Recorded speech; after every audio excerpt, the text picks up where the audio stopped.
కానీ క్రీస్తు చేసినందు అలా కాదట. చదువుతాను చూడు కావాలంటే ఈ ఆనందం తగ్గించడానికి అవకాశం లేకుండా సంతోషమే ఉండిపోతుంది. The Joy that can never be diminished.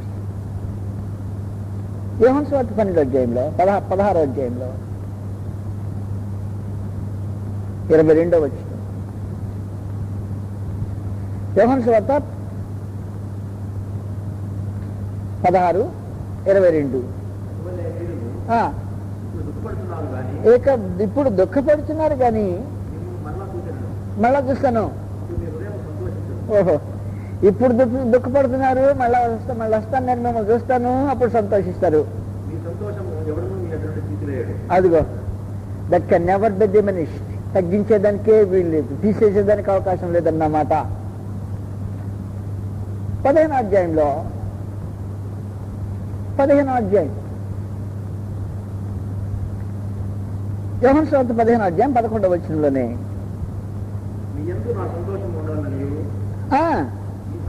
మీ సంతోషము పరిపూర్ణము కావాలని. వాస్తవం సంతోషం మామూలు కొద్ది కాదు, పరిపూర్ణమైన సంతోషం. ఈ సంతోషం ఏ పరిస్థితి కూడా దుఃఖంగా మార్చలేదు. వచ్చిన వాడు దుఃఖంగా మార్చబడలేని సంతోషము క్రీస్తు యేసునందున కూర్చోబడుతుంది. దేవుని రాజ్యాన్ని గురించి మాట్లాడాడు పరిశుద్ధాత్మ. రోమీయులకు రాసిన పత్రికలో మీకు తెలిసినట్టుగా దేవుని రాజ్యము భోజనము పానము కాదు అన్నాడు. 14వ అధ్యాయం రోమా 17వ వచనంలో మొత్తం కలిపి 3 సంగతులను కలిపి మాట్లాడేసాడు. ఈ సందర్భంలో దేవుని రాజ్యము భోజనమును రోమా 14:17 భోజనమును పానమును కాదు గాని నీతియు సమాధానమును, అది రెండు కలిసిపోయినాయి. పరిశుద్ధాత్మ యందుల ఆనందమునైనది.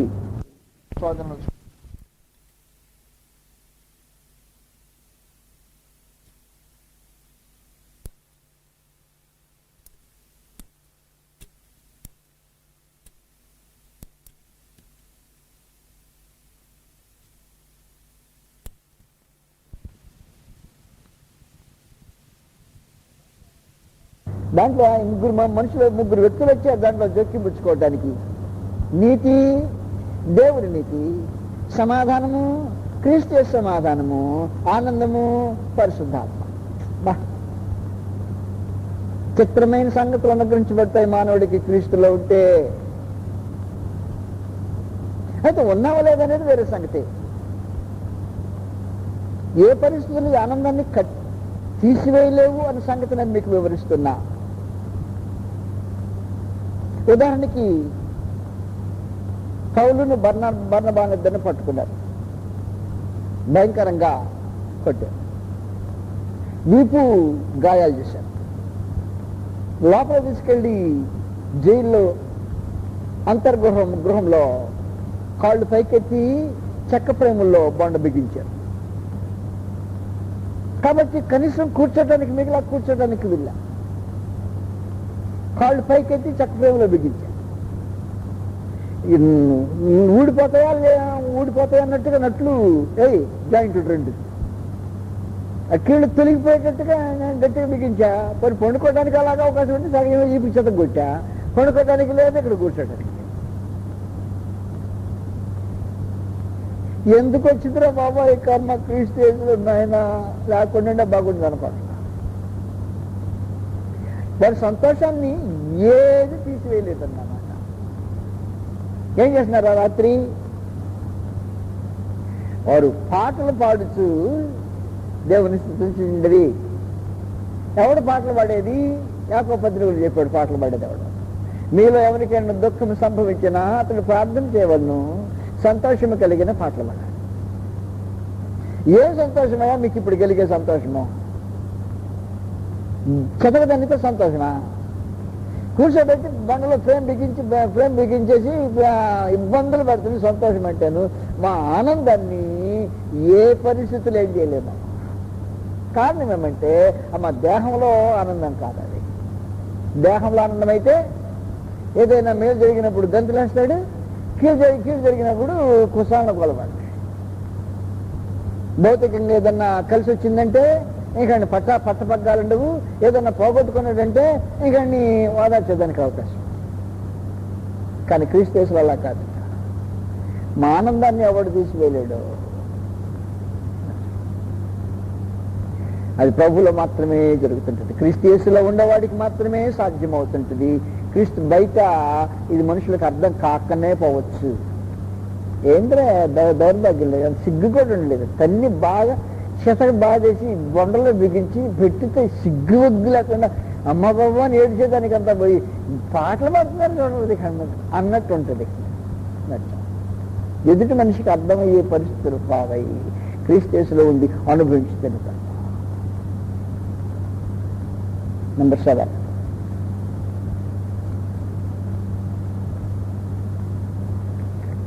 నిరాశపరచని నిరీక్షణ క్రీస్తులో ఉంటుంది. నిరాశపరచబడని నిరీక్షణ. తీతు పత్రిక 1వ అధ్యాయం 2వ వచనంలో, కొలస్సీ 1:5-27, తీతు 1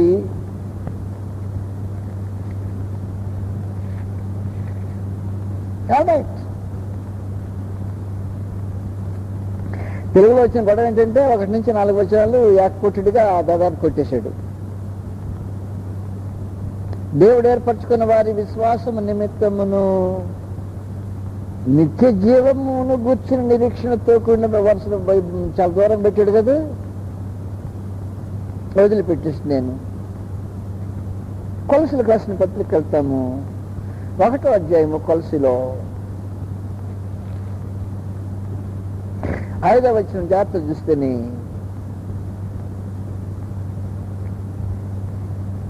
మీ యొద్దకు వచ్చిన సువార్త సత్యమును గూర్చిన బోధ వలన ఆ నిరీక్షణను గురించి మీరు ఇంతకు ముందు వింటిది. ఆ నిరీక్షణ గురించి 27వ వచనంలో చెప్తున్నాడు, అన్యజనులలో ఈ మర్మం యొక్క మహిమైశ్వర్యం ఎట్టిదో అది అనగా క్రీస్తు మీ అందున్న క్రీస్తు మహిమ నిరీక్షణ అయి ఉన్నాడు. క్రీస్తు ఏమై ఉన్నాడు? మీ అందు నివసించితే ఆయన మహిమ నిరీక్షణ అయి ఉన్నాడు. మామూలు నిరీక్షణ కాదు, అది మహిమతో కూడిన నిరీక్షణ. ఈ నిరీక్షణకు వచ్చి తీతు పత్రికలోనే మరొకసారి వివరించాడు. కావాలంటే 2వ అధ్యాయం తీస్తాను.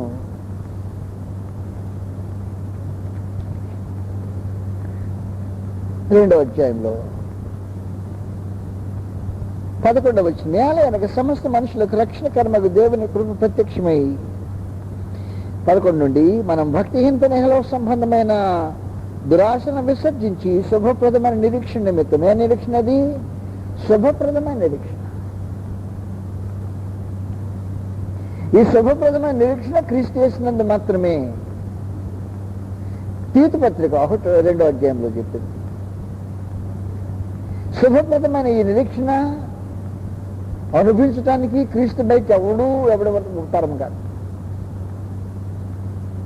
ఎఫెసీ మీకు 4వ అధ్యాయంలో నిరీక్షణ ఒక్కటే అన్నాడే. కనుక అనుగ్రహించబడే క్రీస్తు యేసులో నిరీక్షణ ఒకే ఒక్క నిరీక్షణ. ఏంటది? ఫిలిప్పీయులకు రాసిన పత్రిక నిరీక్షణ వివరిస్తున్నాడు. కొంచెం కావాలంటే మీకు 3వ అధ్యాయము, ఫిలిప్పీయులకు 3వ అధ్యాయంలో 20-21 వచనాల్లో ఆ నిరీక్షణ యొక్క విధానాన్ని వివరిస్తున్నది. మన పౌరస్థితి పరలోకమందున్నది. అక్కడ నుండి ప్రభువైన యేసుక్రీస్తును రక్షకుని నిమిత్తము కనిపెట్టుచున్నాం. సమస్తమును తనకు లోబర్చుకుని జాలిన శక్తిని బట్టి ఆయన ఏం చేస్తాడు? ఈ దేన శరీరమును మహిమ గల తన శరీరమునకు సమరూపమైనదిగా మార్చును. చిన్నగా నిరీక్షణ, శుభప్రదమైన నిరీక్షణ చిన్నది కాదు. అది క్రీస్తు యేసులో ఏం చేస్తాడంటే ఈ దేన శరీరమును మహిమ గల తన శరీరం ఎలాగుంటుందో దానికి సమానంగా మార్చబడటం అనేది ఈ నిరీక్షణ యొక్క విశేషమైన సంగతి. అది క్రీస్తులో అనుగ్రహించబడే నిరీక్షణ. నెక్స్ట్ 5వ వచనం, 8వ పాయింట్. క్రీస్తునందు మహిమ అనుగ్రహించబడుతుంటది. అది ఎన్నడూ వాడబారింది. క్రీస్తునందు వాడబారని మహిమ అనుగ్రహించబడుతుంటది. వాడబారని మహిమ. 8వ అధ్యాయం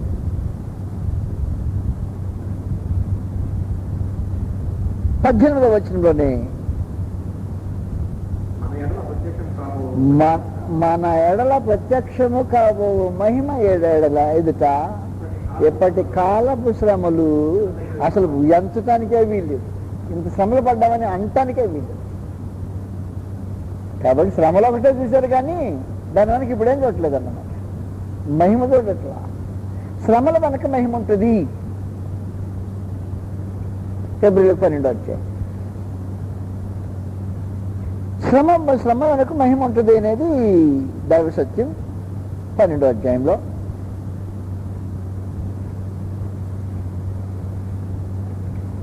తన ఎదుట ఉంచబడిన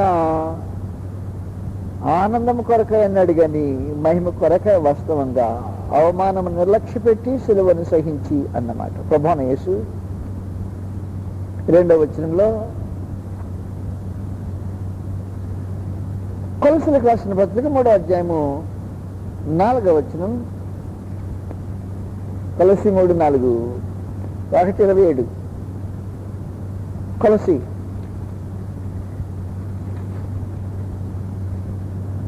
మనకు జీవమై ఉన్న క్రీస్తు ప్రత్యక్షమైనప్పుడు మీరును ఆయనతో కూడా మహిమయందు ప్రత్యక్షపరచు. మనకు జీవమైన క్రీస్తు ఆయన. 1వ అధ్యాయం చదివాం మనం ఇంతకు ముందుగా. ఆయన మహిమ నిరీక్షణ ఉన్నాడు అన్న సంగతి 27వ వచనం చూసి.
వాస్తవమైన సంగతి ఏంటంటే క్రీస్తు ప్రభు పరిపాలన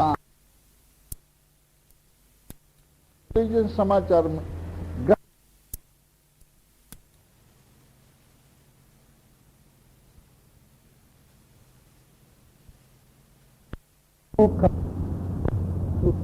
మానవులలో వ్యత్యాసం ఉంది.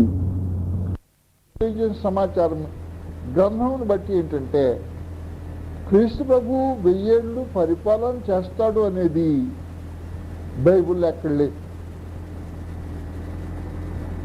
వాస్తవమైన సంగతి ఏంటంటే క్రీస్తు ప్రభు పరిపాలన 1000 ఏళ్ళు కాదు, ఇప్పుడు జరుగుతుంది. కనీసము 2000 ఏళ్ళు జరుగుతుంది. రెండవ విశేషమైన సంగతి ఏంటంటే క్రీస్తు ప్రభు యొక్క పరిపాలన భూమి మీద జరగదు. అది భౌతికమైన రాజ్యం కాదు. క్రీస్తు ప్రభు యొక్క పరిపాలన ఆత్మ సంబంధమైంది. అది పరలోకం నుంచి కొనసాగించేది.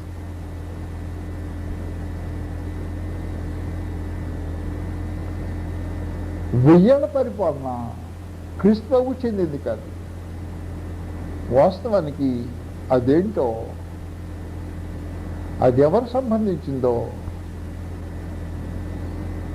భూమి మీద బ్రతుకున్న వాళ్ళకి దానికి ఏమైనా సంబంధం ఉంటుందో లేదో, అసలు ప్రకటన గ్రంథంలో ఎన్ని రకాలైన ప్రభుత్వాల గురించి, ఎన్ని రకాలైన రాజ్యపాలన గురించి రాయబడిందో ఆ సంగతి ఆలోచన చేద్దాం. మనుషులు గ్రంథంలో మనదంతా చూడకుండానే వారికి ఏదో తోచింది ఒకటి పట్టుకున్నారు, మిగిలింది అటు ఇటు వదలు కొట్టేశారు. తలం తీసేశారు, తోకం తీసేశారు, నడువును పట్టుకున్నారు. నడువును పట్టుకుని పెద్దది చేశారు. అది నడువు అనే సంగతి తెలియకుండా ఇది ఎలాగైపోయిందంటే గుడ్డి వాళ్ళు తడివి ఏనుగు యొక్క పరిస్థితిని తెలియజేయడానికి పూనుకున్నట్టు అయిపోయింది. తోకనెవడు పట్టుకోవాలా, మొండెవనెవడు పట్టుకోవాలా, మధ్యదాన్ని పట్టుకుని అది ఒరే గోడలాగా ఉంది అంటారు. అది గోడ కాదు, అది ఏంటో వాస్తవమైన సంగతి ఈసారి మీకు వచ్చినప్పుడు తెలియజేస్తా. ప్రభువైన యేసు భూమి మీద పరిపాలన చేయరు. ప్రభువైన యేసు యొక్క పరిపాలన 1000 ఏళ్ళు కానే కాదు. 1000 ఏళ్ల పరిపాలన అని ప్రకటన గ్రంథంలో చెప్పబడింది. క్రీస్తు ప్రభువుకు చెందింది కాదు. అది కేవలము శిరచ్ఛేదనం చేయబడిన వారి ఆత్మకు సంబంధించిందే. మరి మిగిలిన వారి సంగతి ఏంటో, అసలు వాస్తవానికి అది అలా ఎందుకు ఉపయోగించబడిందో ఆ సంగతులు మీకు మళ్ళీ వచ్చినప్పుడు వివరించిపోతాను. నమస్కారం.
చేరువచ్చిన మీకు మరోసారి వందనం సమర్పిస్తున్నాం. ప్రభువైన యేసు యొక్క పరిపాలన భూమి మీద కాదు, ప్రభువైన యేసు యొక్క పరిపాలన 1000 ఏళ్ళు కాదు, అది భూమి మీద కాదు, 1000 ఏళ్ళు కాదు. ప్రభువైన యేసు యొక్క పరిపాలన శాశ్వతమైంది. అది సూర్యుడు ఉన్నంతకాలం ఉండేది. ప్రభువైన యేసు పరిపాలన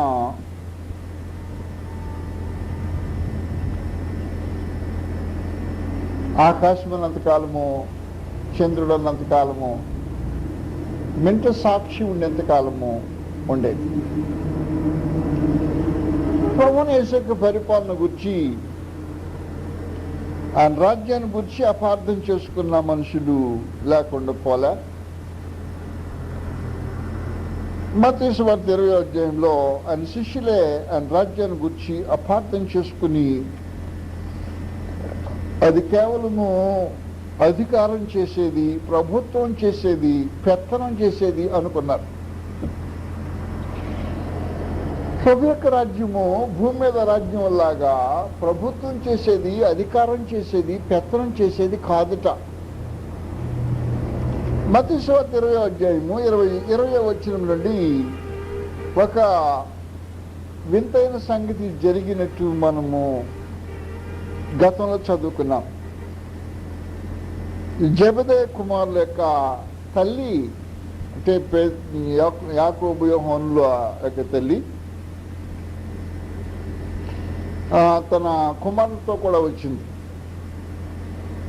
వాస్తవానికి తన కుమారులు ప్రభు దగ్గర వాళ్ళమ్మ రికమెండేషన్ తీసుకొచ్చుకున్నారు. అందువల్ల మరి తన కుమారుల పక్షంగా జెబెదయి కుమారుల యొక్క తల్లి ప్రభు దగ్గరకు వచ్చి మాట్లాడటం ప్రయత్నం చేసింది. ఆ మాట్లాడటం చేసినప్పుడు నీ రాజ్యంలో కుడివైపున ఒకని, ఎడమవైపున ఒకని కూర్చుండబెట్టుకోమని అడిగింది. వారి సాంప్రదాయపు విధానంలోనే కుడివైపున ఒకని, ఎడమవైపున ఒకని అంటే నీ తర్వాత అధికారం ఒకనికి, అతని తర్వాత ఉండే అధికారం మరొకనికి అని అర్థం. కాబట్టి ఆమె అలాగడిగితే ప్రభువైన యేసు అన్నాడు, నువ్వు అడుగుతున్నది మీరు ఏం అడుగుతున్నారో మీకు తెలియలేదు అన్నాడు. మీరు అడుగుతున్న ఉద్దేశము భౌతికమైన రాజ్యము, అధికారం అనే ఉద్దేశంతో అడుగుతున్నారు, అయితే ఇది అలాంటిది కాదు అని చదువుతాం.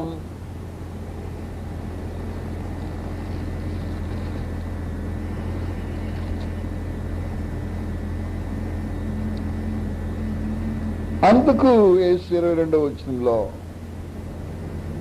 మీరేం అడుగుతున్నారో అది మీకు తెలియదు. నేను త్రాగుదవు గిన్నెలోనిది మీరు త్రాగుదరా అని అడుగగా వారు త్రాగుదుము అని. గిన్నెలోని త్రాగుదుము అనే ఈ మాట మళ్ళా తిరిగి వారి ఇడియమాటిక్, అంటే వారి వ్యాకరణ సంబంధమైన భాషలో ఉపయోగించబడిన పదం అది.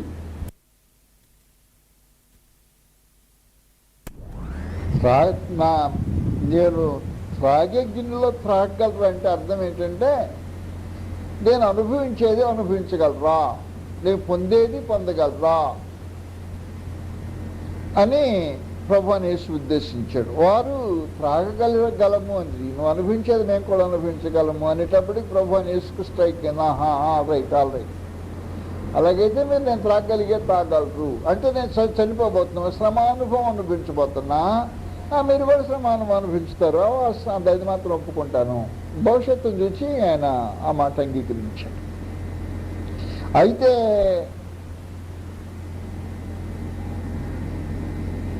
మీరు నా గిన్నెలోనిది త్రాగుదురు కానీ నా కుడివైపునను నా ఎడమ వైపును కూర్చుండి నిచ్చుట నా వశమున లేదు. అది నా వశమున లేదు.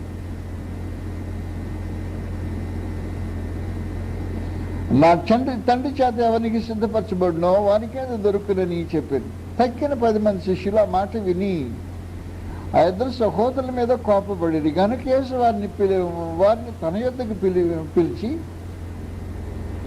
ఇప్పుడు భౌతికమైన ప్రభుత్వాలకును క్రీస్తు ప్రభు యొక్క ప్రభుత్వానికి వ్యత్యాసం మాట్లాడుతున్నాడు. రాజ్యం చేసిరి అంటే, రాజ్యం చేయుదురు అంటే మామూలుగా భౌతికమైన ప్రభుత్వాలు చేసినట్టు చేయటం కాదు అని చెప్పేస్తున్నాడు.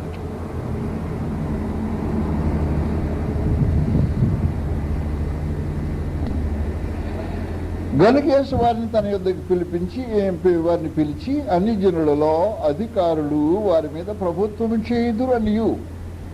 అధికారులు అయితే ప్రభుత్వం చేస్తారు, వారిలో గొప్పవారు వారి మీద అధికారం చేస్తారు. అయితే మీలో అలాగ ఉండకూడదు. ఈ రాజ్యం వేరే రాజ్యం, ఇది అధికారమో పెత్తనమో ప్రభుత్వమో చేసే రాజ్యం కాదు అన్నమాట. వారిలో గొప్పవారు వారి మీద అధికారం చేయదని మీకు తెలియను. మీలో అలాగ ఉండకూడదు. మీలో ఎవడు గొప్పవాడై ఉండగోరునో వాడు మీ పరిచారకుడై ఉండవలను. ఇది వేరే రాజ్యం. పరిచారకుడు ఏలే రాజ్యం. గొప్పవాడు తగ్గించుకొని ప్రభుత్వం చేసే రాజ్యం. అక్కడ గొప్పవాడయుండి ఏలే రాజ్యం. ఇక్కడ గొప్పవాడు దాసుడయుండి ఏలుబడి చేసే రాజ్యం. గొప్పవాడు దాసుడయుండి ఎలాగ ఏలుబడి చేస్తాడు? గొప్పవాడు దాసుడయుండి ఎలాగ ఏలుబడి చేస్తాడు? తర్వాత చెప్తాను, వదిలిపెట్టేస్తున్న ప్రస్తుతానికి.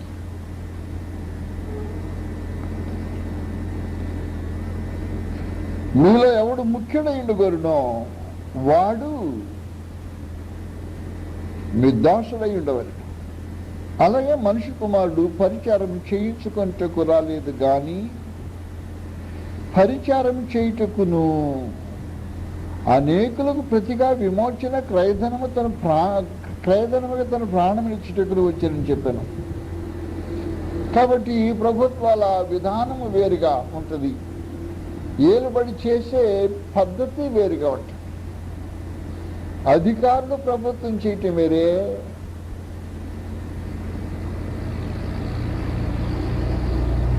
ముఖ్యులు అధికారం ప్రభుత్వం చేయటం వేరే. ఇక్కడ ప్రభుత్వం చేయటం అంటే అలాంటిది కాదు. ఎవడు ముఖ్యుడై ఉంటే వాడు దాసుడై ఉన్నప్పుడు వాడు అధికారం వారు ప్రభుత్వం చేస్తాడు. ఇప్పుడు ప్రకటన గ్రంథంలో ఉన్న ఆ పరిపాలన దగ్గరకు వస్తాం. మళ్ళా 1000 ఏళ్ళు పాలన చేసిరి లేకపోతే 1000 ఏళ్ళు పాలన చేయుదురు అనే 20వ అధ్యాయంలో 4వ వచనము 6వ వచనాన్ని క్లోజ్ లుక్లో పెట్టి, అంటే దుర్బిణిలో పెట్టి, భూతార్థంలో పెట్టి చూద్దాం.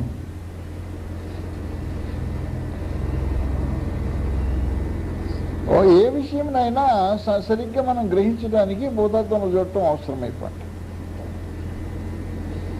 మైక్రోస్కోపిక్ టెస్ట్ అన్నమాట ఇది. భూతత్వపు పరీక్షలో చూస్తేనే ప్రకటన గ్రంథంలో 1000 ఏళ్ల పరిపాలన ఒక్కటి మాత్రమే లేదు. దానిలో 3 రకాలైన ప్రభుత్వాలు పరిపాలనా విధానాలు ఉన్నాయి. మనుషులు నేను చెప్పానే, మొదటి దాన్ని దుంచేశారు, ఆఖరణ దాన్ని దుంచేశాడు, మధ్యలో నడువును పట్టుకున్నారు. నడువును పట్టుకునేటప్పటికి అసలు వాస్తవానికి అదేంటో ఐడెంటిటీ తెలియకుండా పోయింది.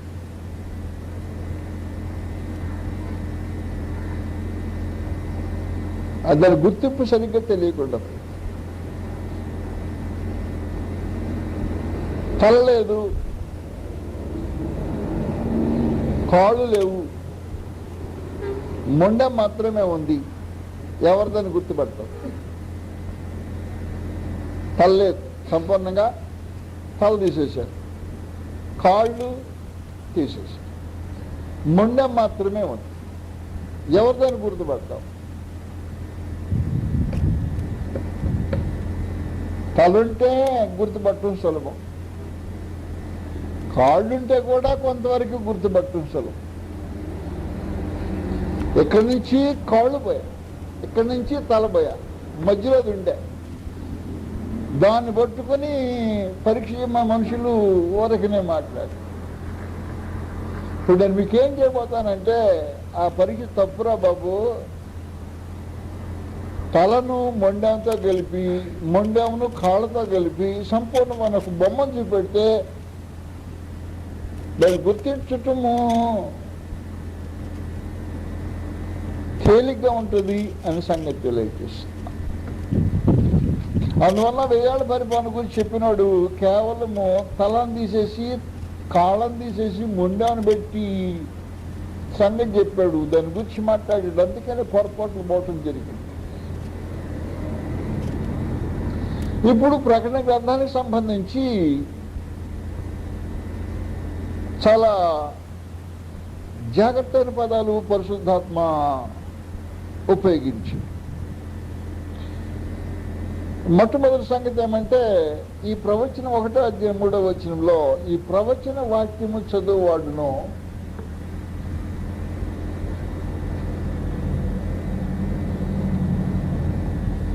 దాన్ని విని ఇందులో రాయబడిన సంగతులు గైకొని వారిని ధన్యులు అని.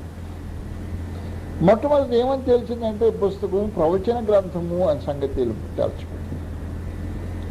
ఆదిలో ప్రారంభించినప్పుడే ప్రకటన ప్రవచన గ్రంథము మామూలు గ్రంథం కాదు అంది మొదటి సంగతి. ఈ గ్రంథాన్ని ముగించేటప్పుడు ఆ పాయింట్ని స్థిరపరిచింది. 1వ అధ్యాయం 3వ వచనంతో ప్రారంభించే ప్రవచన గ్రంథం అన్నది ప్రకటన. 22వ అధ్యాయము 18, 19 వచనాల్లో పుస్తకాన్ని ముగించుతూ మళ్ళా ఈ ప్రవచన గ్రంథము అని మాత్రం ఉపయోగించింది. అంటే ఏమన్నమాట, ప్రకటన అనే ఆ గ్రంథము ప్రవచన గ్రంథము అన్నమాట.